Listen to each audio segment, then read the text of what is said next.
All right, here we are again. I've already started. I forgot to do the measurements. I started this video like last week and then I couldn't. There was something I couldn't do, and so now I'm starting again, but I forgot to take the measurements this time. I believe it was like 30 something inches or something like that. I can't remember. Is where the stock height was. So I'm gonna go ahead and show you how to do a lift kit.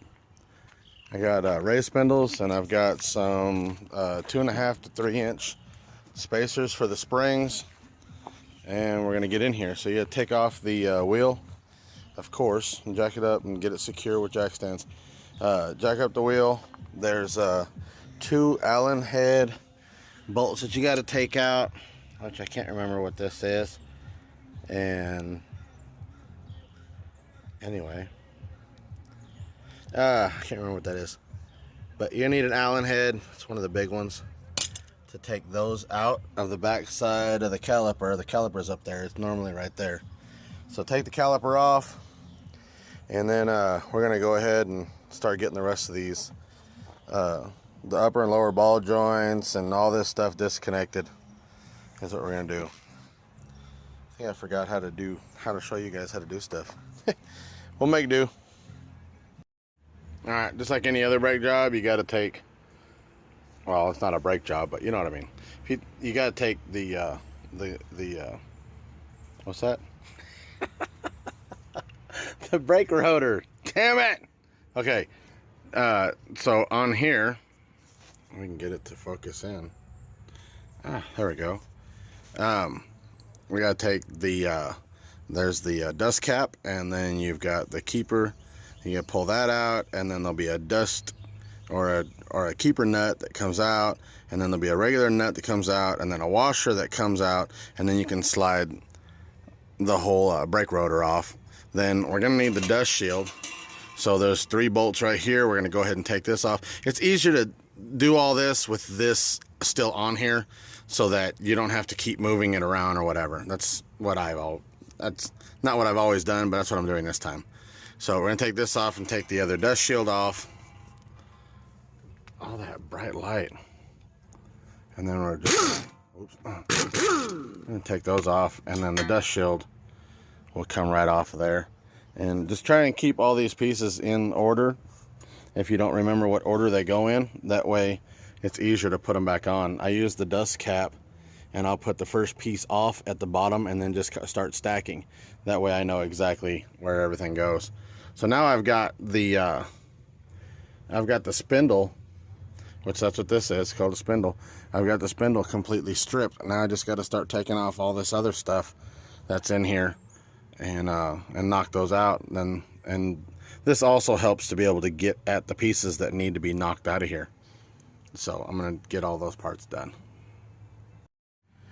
On this side, you're gonna have to remove the shock just from the bottom. That way the lower arm can be lowered enough to relieve enough tension off of the spring. On top of the spring, you're gonna see this. It's a big piece of rubber. What this rubber is actually for is to reduce the amount of sound and vibration and squeaking from your spring moving.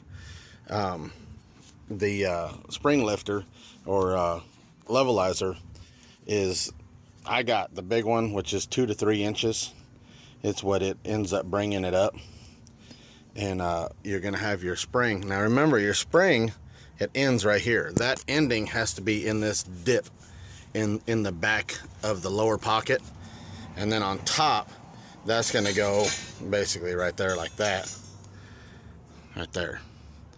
So when it's in there, it's gonna sit like that, and then all you're gonna do is you're gonna take this piece here and you're gonna put it on top of your spring, and then you're gonna fit that back up in there. Now remember, it's gonna have more tension on it to be able to get all this back together. So I'm gonna go ahead and get the spindle the rest of the way off.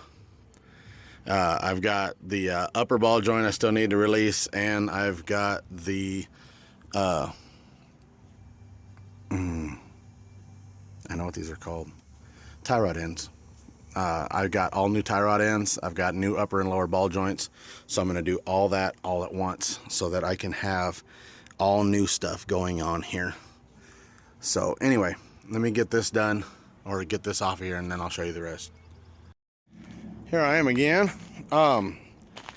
Getting the upper and lower ball joints replaced, I couldn't do them myself, so I had to pull the upper and lower control arms off and have a shop do it for me because they have to press them in.